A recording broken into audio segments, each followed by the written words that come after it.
Hello, Kannur പത്തൽ എങ്ങനെ ഉണ്ടാക്കാമെന്ന് നോക്കിയാലോ. അപ്പോൾ ഞാൻ ഈ ഒരു ആമിസിൻ്റെ പത്തിരി പൊടി കൊണ്ടാണ് കണ്ണൂർ പത്തൽ ഉണ്ടാക്കുന്നത് കേട്ടോ. അപ്പോൾ നമുക്ക് വേണ്ട ക്വാണ്ടിറ്റിയിലുള്ള പൗഡർ എടുത്തതിന് ശേഷം കുറച്ച് സോൾട്ട് ആഡ് ചെയ്യുക. പിന്നെ കുറച്ച് അധികം തന്നെ വെള്ളം ഇതിന് യൂസ് ചെയ്യുന്നുണ്ട്. എന്നിട്ട് ചപ്പാത്തിക്കൊക്കെ നമ്മൾ എടുക്കുന്ന പോലെ അതുപോലത്തെ ഒരു മാവ് തന്നെ ആക്കി എടുക്കുക കേട്ടോ. നമ്മൾ തൊടുന്ന സമയത്ത് ഇങ്ങനെ പ്രസ് ആവുന്ന ആ ഒരു ലെവലിൽ വേണം ഈ ഒരു മാവാക്കി എടുക്കാൻ.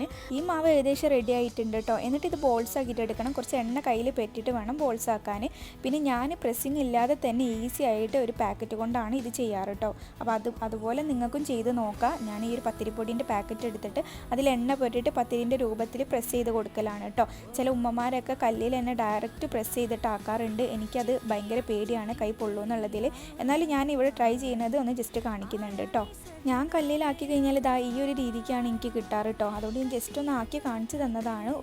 ചില ഉമ്മമാരൊക്കെ നല്ല പെർഫെക്റ്റ് ആയിട്ട് തന്നെ ചെയ്യും. അപ്പോൾ എല്ലാവരും ഈ ഒരു പത്തിരി ഒന്ന് ഉണ്ടാക്കി നോക്കണം. ലാസ്റ്റ് ഇതാ ഈ ഒരു രീതിക്ക് കേട്ടോ പത്തൽ കിട്ടുക. അപ്പോൾ നെക്സ്റ്റ് വീഡിയോ ആയിട്ട് കാണാം. ബൈ.